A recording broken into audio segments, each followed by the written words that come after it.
રાજ્યોના ચૂંટણીના પરિણામ આજે આવી રહ્યા છે અને પરિણામની મતગણતરી અત્યારે શરૂ થઈ ચૂકી છે। પોસ્ટલ બેલેટની મતગણતરી અત્યારે શરૂ થઈ ચૂકી છે। પાંચે રાજ્યોની અંદર તમામની નજર અત્યારે ટકેલી છે। પાંચે રાજ્યો માટેની મતગણતરી અત્યારે શરૂ થઈ ચૂકી છે અને હવે જોવાનું એ છે કે જે દાવા કરવામાં આવ્યા છે, એક્ઝિટ પોલ સામે આવ્યા છે, આખરે કોણ બાજી મારે છે, સત્તાના સુકાન ઉપર કોણ રહે છે, તડજોડ પણ કેવી જોવા મળે છે, કારણ કે તમામ ગતિવિધિઓ શરૂ થઈ ચૂકી છે। ઉત્તર પ્રદેશ પર તો સૌની નજર છે જ, એ ઉપરાંત ગોવા, પંજાબ, મણિપુર, ઉત્તરાખંડ તમામની નજર એની ઉપર છે। ગોવા, મણિપુરની અંદર પણ જે તડજોડ છે એ શરૂ થઈ ચૂકી છે। કોંગ્રેસ પોતાના ધારાસભ્યોને બચાવવા માટેની મથામણ શરૂ કરી ચૂકી છે। ફરી એકવાર રિસોર્ટ પોલિટિક્સ શરૂ થઈ ચૂક્યું છે। આપણે ગઈકાલે પરમ દિવસથી છેલ્લા 2 દિવસથી જોઈએ છીએ ઉત્તર પ્રદેશની અંદર ઈવીએમને લઈને પણ આક્ષેપ પ્રતિ આક્ષેપની જે રાજનીતિ છે તે જ બની છે અને આ બધાની વચ્ચે જ્યારે મત ગણતરી શરૂ થાય છે, એક્ઝિટ પોલ પ્રમાણે એક્ઝેક્ટ રિઝલ્ટ આવે છે કે એક્ઝિટ પોલ ખોટા પડે છે એ જોવાનું છે, કારણ કે એક્ઝિટ પોલ પ્રમાણે જોઈએ તો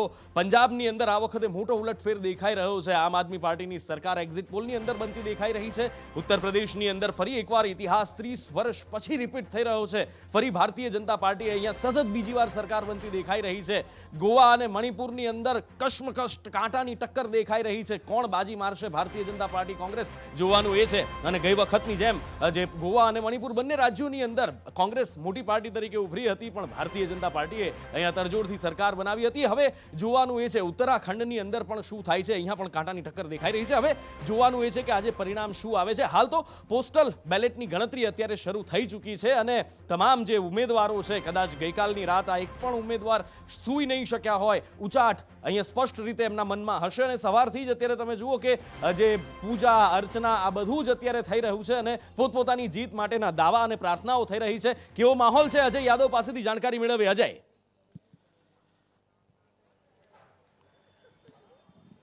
देखिए, निश्चित तौर पे सबसे पहले मैं किस सेंटर पे हूँ उसका नाम बताता हूँ। मैं नोएडा के काउंटिंग सेंटर पे मौजूद हूँ। यहाँ पर 3 विधानसभा सीटों की काउंटिंग हो रही है।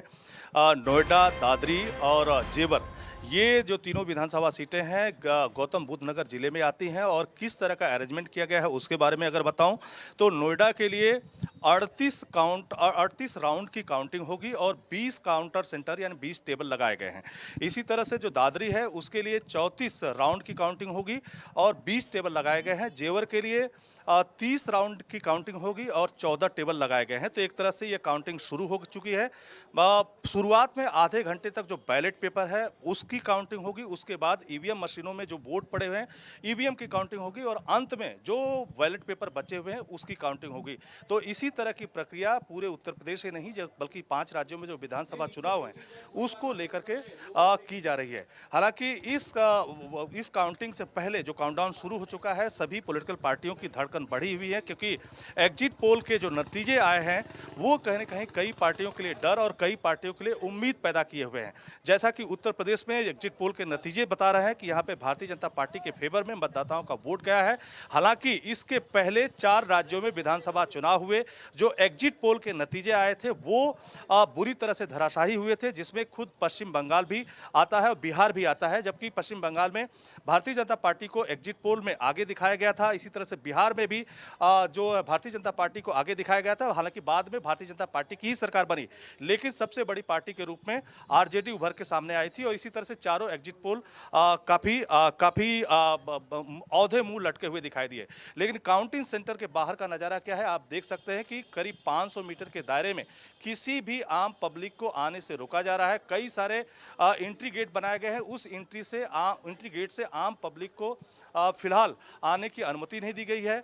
इस काउंटिंग सेंटर पे करीब 1000 उत्तर प्रदेश की पुलिस फोर्स तैनात की गई है, 3 पीएससी की कंपनियां तैनात की गई है। यहां तक कि ड्रोन से पूरे काउंटिंग सेंटर की निगरानी रखी जा रही है।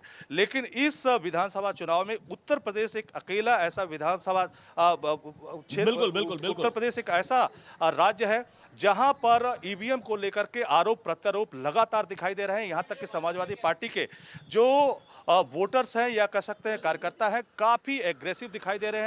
कई जगहों पे निश्चित तौर पे गड़बड़ियों की भी शिकायत आई, जिसको लेकर इलेक्शन कमीशन की तरफ से एक्शन भी लिए गए।